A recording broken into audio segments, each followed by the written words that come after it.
Danny Marcus Sullivan was born in August 1971 in Corpus Christi, Texas, a coastal city where the Gulf wind carries salt and diesel fumes through neighborhoods that smell like fried catfish and motor oil. He arrived 3 weeks premature, weighing 4 pounds and 2 ounces, with a genetic condition the doctors called achondroplasia. His mother, Diane Sullivan, a seamstress who worked from a converted garage, held him for the first time and whispered a promise into his tiny ear that she would never let the world break him.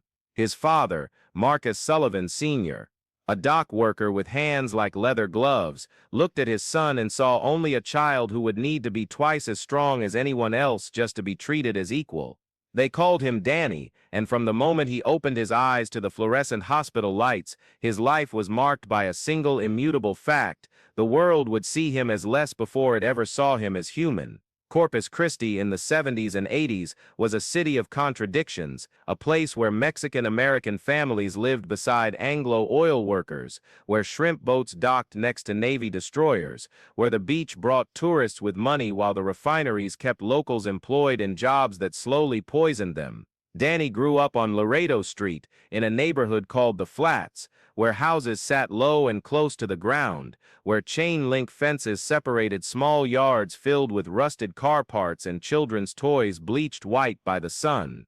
The smell of the bay was everywhere, mixing with the scent of mesquite smoke from backyard grills and the chemical sweetness that drifted over from the refineries on east winds. In summer, the heat was oppressive, the kind that made asphalt soft and turned metal playground equipment into branding irons.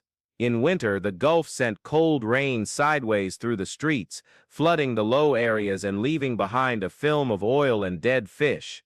Danny's childhood was defined by cruelty that wore the face of normalcy. At Jefferson Elementary School, where the playground was a cracked concrete expanse surrounded by hurricane fencing, he became a target before he learned to read.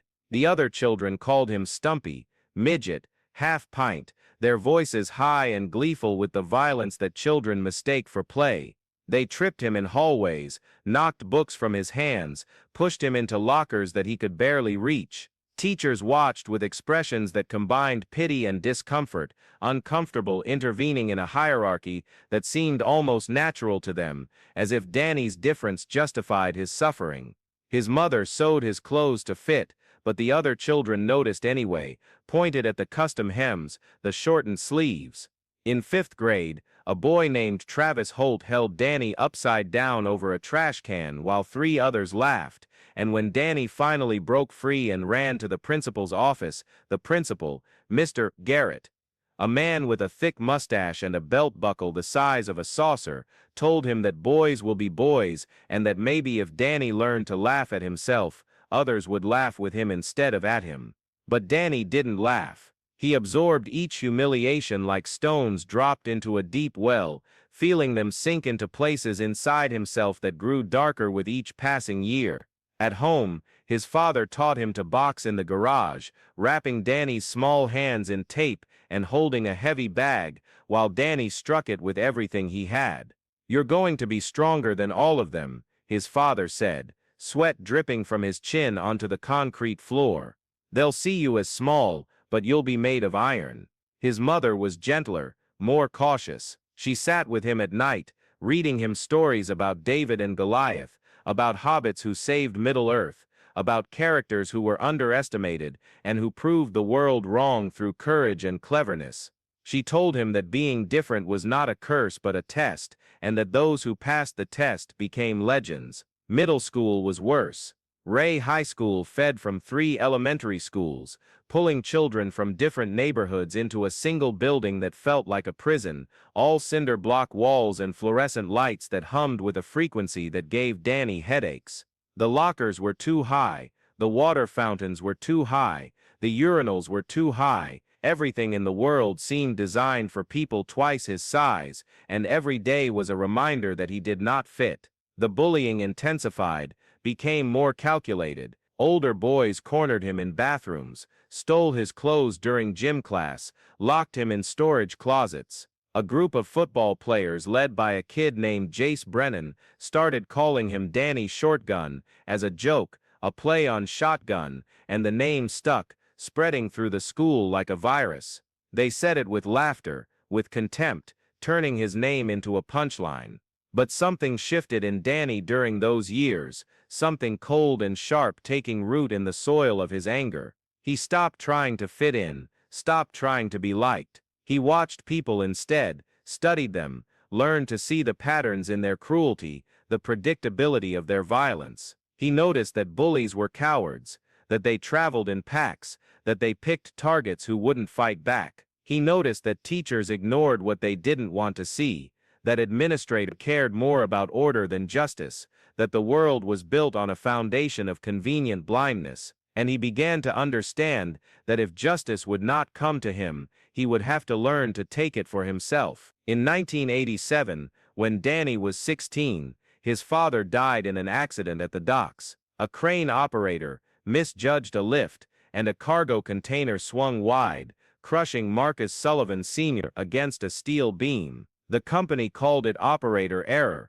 a tragic accident, and paid Diane Sullivan a settlement that barely covered the funeral costs. Danny stood at his father's grave in a suit his mother had sewn, staring at the casket as it was lowered into the earth, and he felt something inside him harden into stone. The world was not fair. The world did not care about people like his father, people who worked until their bodies broke, people who followed the rules and died anyway. The world was a machine that ground up the weak and the poor and the different, and it called the grinding progress. He dropped out of high school 3 months later. His mother cried, begged him to stay, to get his diploma, to have a future. But Danny had already decided that the future the world offered him was not worth having. He took a job at a convenience store on Agnes Street, working night shifts, stocking shelves, cleaning bathrooms, watching the kinds of people who came in after midnight, drunks, addicts, prostitutes, cops on their way home from shifts, truckers passing through. He learned the rhythms of the city's underbelly, learned who sold what, who owed whom, which cops were dirty, and which were just tired. He became invisible, just another short man in a convenience store vest, someone people looked past on their way to the register, and he began to build a list. It started as a notebook, a small spiral-bound thing he kept in his back pocket, where he wrote down names and details. Men who beat their wives, dealers who sold to children, landlords who evicted families in winter, cops who took bribes, judges who let rapists walk. He filled page after page with a meticulous catalog of injustice, small and large, each entry written in neat block letters. He didn't know yet what he would do with the list, but keeping it gave him a sense of purpose, a feeling that he was documenting something that mattered, bearing witness to crimes that no one else seemed to notice or care about. Pause and reflect. When justice stops at the gates, who dares to cross? The transformation began on a night in March 1989. Danny was 27 years old, still living with his mother in the house on Laredo Street, still working nights at the convenience store. A regular customer, a woman named Rosa Delgado, came in just before closing, her left eye swollen shut, her lip split open. Danny knew her, had seen her dozens of times. Always polite, always buying milk and bread and cigarettes. She counted out exact change from a coin purse with shaking hands, and when Danny asked if she was okay, she smiled and said she was fine, just clumsy, just walked into a door. But Danny had seen that smile before, the smile of someone who has learned to lie to survive, and he knew it was not clumsiness. He asked her name, and she hesitated, before saying her husband's name instead, Carlos Delgado, as if the name itself was a warning. Danny waited until his shift ended at 2 in the morning, then drove his mother's rusted Chevy Nova to the address Rosa had once given him when she needed to put something on credit. The house was small, painted pale blue, with bars on the windows, and a yard full of weeds. He sat in the car for an hour, watching, waiting, until Carlos Delgado came out onto the porch to smoke a cigarette. He was a big man, thick through the chest and arms, wearing a wife-beater and jeans, his face slack with alcohol and entitlement. Danny felt a cold clarity settle over him, a sense of certainty that felt almost religious. This man had hurt Rosa. This man would hurt her again, and no one would stop him because no one cared enough to try. Danny didn't plan what happened next. He opened the car door, walked up the driveway, and before Carlos could react, Danny swung a tire iron he had taken from the trunk and struck Carlos across the kneecap with every ounce of strength his small body could generate. Carlos went down screaming, and Danny hit him again, once in the ribs, once in the shoulder, methodical and precise. Then Danny leaned down, his face inches from Carlos's, and said in a voice that was calm and cold, "You touch her again, and I'll come back and finish this." He left Carlos writhing on the concrete, drove home, and slept better than he had in years. 3 days later, Rosa came into the store. Her bruises were fading to yellow and green, and she looked at Danny with an expression he couldn't quite read: fear, gratitude, confusion. She bought her milk and bread and cigarettes, and as she left, she paused at the door and said, "Thank you." Just those 2 words, quiet as a prayer, and then she was gone. Danny felt something shift inside him, something that had been locked away for years suddenly opening. He had crossed a line, stepped into a space where the law did not reach, and he had done something that mattered. The list became a mission. Over the next year, Danny began to move through Corpus Christi like a ghost, a small figure in work boots and denim, carrying with him a sense of purpose that bordered on the sacred. He studied his targets carefully, learning their routines, their weaknesses, their crimes. He never acted impulsively, never let anger cloud his judgment. Each confrontation was planned with the precision of a military operation, and each one left behind a message, a playing card.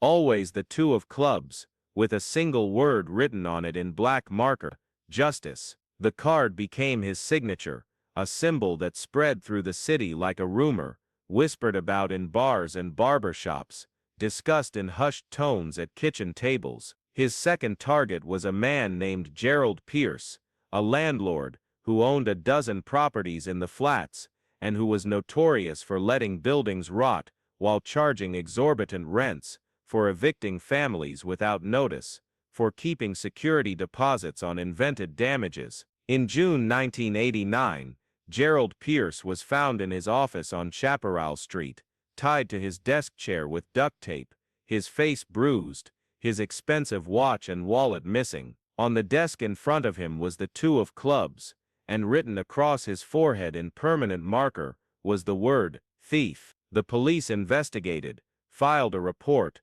and did nothing. Gerald Pierce sold most of his properties within 6 months and moved to Austin. The third target was a man named Tommy Vicker, a youth basketball coach at the Boys and Girls Club, who had been accused by 3 different families of inappropriate behavior with young boys, but who had never been charged because the families were poor and the club's board didn't want the scandal. In August 1989, Tommy Vickers was confronted in the parking lot of the club by a figure he later described to police as a short man with a face like stone. The man did not speak, did not explain, just beat Tommy Vickers until he could barely stand, then left him with a 2 of clubs tucked into his shirt pocket. Tommy Vickers left Texas the next day and never returned. The fourth target was a corrupt cop, a sergeant named Bill Haynes, who was known in certain circles for taking bribes from drug dealers, for planting evidence, for using his badge to extort money from immigrants who were afraid to report him. In October 1989, Bill Haynes was attacked outside his home in Flower Bluff, struck from behind with something heavy, knocked unconscious. When he woke up, his service weapon was missing, his wallet was missing, and taped to his chest was the 2 of clubs with a message: "Dirty cops don't get to hide." Bill Haynes retired a month later, citing health reasons, and moved to Oklahoma. The city began to take notice. Local newspapers ran stories about the vigilante, calling him the card killer, the 2 of clubs killer, speculating about his identity, his motives. The police formed a task force, assigned detectives to investigate, but they had no leads, no witnesses, no physical evidence beyond the cards themselves. The victims were universally despised, people who had hurt others and gotten away with it, and there was a reluctance among both the police and the public to pursue the case too aggressively. Some people called Danny a hero, others called him a criminal, but everyone agreed that he was real, that he was out there, that he was watching. If you're finding this story compelling, consider subscribing to this channel. There are more untold truths waiting to be revealed, stories the world tried to bury under silence and fear. Danny's mother knew. She never asked directly, never confronted him, but she saw the way he came home in the early morning hours, saw the bruises on his knuckles, the faraway look in his eyes. She was terrified and proud in equal measure, torn between the son she had raised to be good and the man he had become in a world that punished goodness. One night, she sat him down at the kitchen table, poured them both coffee, and said, "You're going to get yourself killed." Danny looked at her, this woman who had sewed his clothes, and read him stories, and promised to protect him, and he said, "Maybe, but at least I'll die standing up." She cried then silently, and Danny held her hand until the coffee went cold. The fifth target was a man named Derek Moss, a high school teacher at Carroll High, who had been sleeping with one of his students, a 16-year-old girl named Amanda Reyes. Everyone knew, the other teachers whispered about it, the students gossiped, Amanda's parents suspected but couldn't prove it, but nothing was done. Derek Moss was charismatic, well-liked, coached the debate team, and the administration didn't want the scandal. In December 1989, Derek Moss was cornered in the school parking lot after a basketball game, beaten severely, and left with a 2 of clubs and a warning spray painted on his car, "Predators get caged." He was arrested the next day after Amanda Reyes came forward, emboldened by the attack, and he was sentenced to 8 years in prison. The sixth target was a woman named Linda Groves, a social worker, who had been systematically neglecting abuse cases, falsifying reports, allowing children to remain in dangerous homes, because the paperwork was easier if she didn't have to remove them. Danny had learned about her from a woman at the convenience store, whose granddaughter had been returned to an abusive father, despite the grandmother's pleas. In February 1990, Linda Groves was confronted outside a restaurant in downtown Corpus Christi by a small man who shoved her against a wall and told her in explicit detail every case she had mishandled, every child she had failed. He didn't hit her, didn't hurt her physically, but he left her shaking and terrified,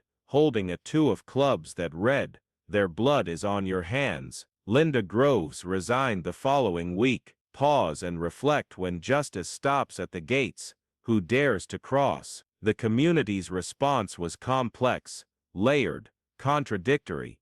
In the flats, in the neighborhoods where Danny had grown up, where people knew what it meant to be overlooked and underestimated, there was a quiet pride, a sense that one of their own had stood up and said enough. In churches, priests preached against vigilantism, against taking the law into one's own hands, but in the same breath, they acknowledged that the law had failed their congregations, that the system was broken, that sometimes the only justice was the justice people made for themselves. At barbershops and beauty salons, people debated Danny's actions, arguing about right and wrong, about whether the ends justified the means, about whether a man who did bad things to bad people was himself bad. Children played a game called 2 of clubs, where one child was the vigilante, and the others were criminals, and parents watched with expressions that mixed discomfort and something that looked almost like hope.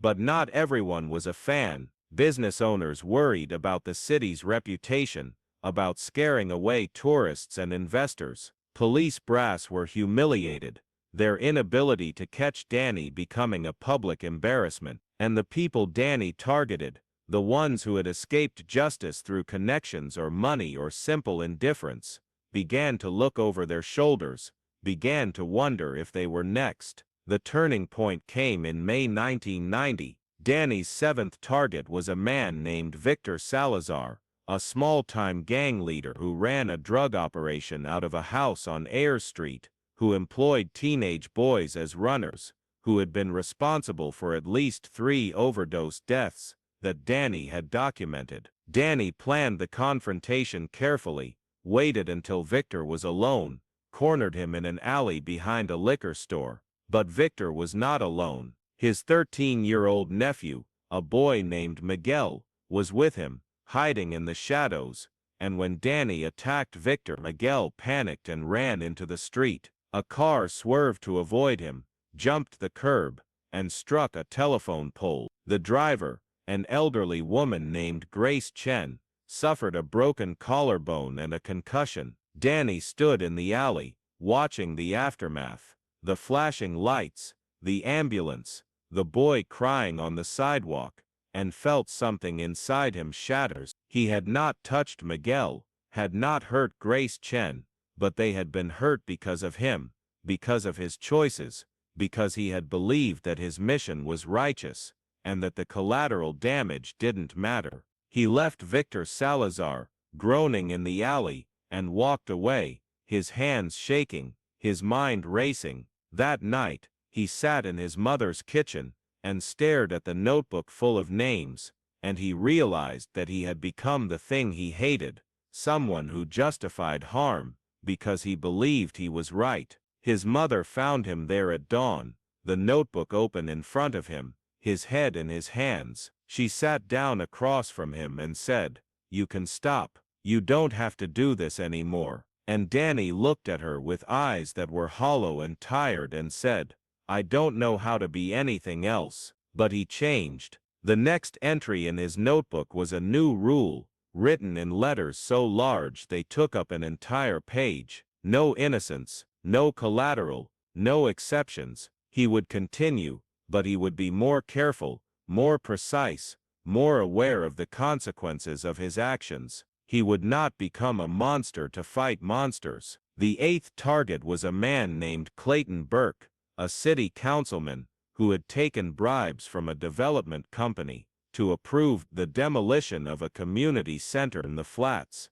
a place where kids had gone after school, where free meals had been served, where families had found resources. The center was torn down in July 1990, and in its place, a luxury condo building was planned, something the neighborhood could never afford. Danny did not attack Clayton Burke physically. Instead, he broke into Burke's office, found the incriminating documents, copied them, and left the originals on the desk with a 2 of clubs that read, "The people are watching." The documents were anonymously delivered to the Corpus Christi Caller-Times, and Clayton Burke was indicted on corruption charges 3 months later. The ninth target was a man named Raymond Tate, a doctor who ran a pill mill out of a clinic on Leopard Street, prescribing opioids to anyone who could pay, fueling an epidemic that was killing people slowly and quietly. In September 1990,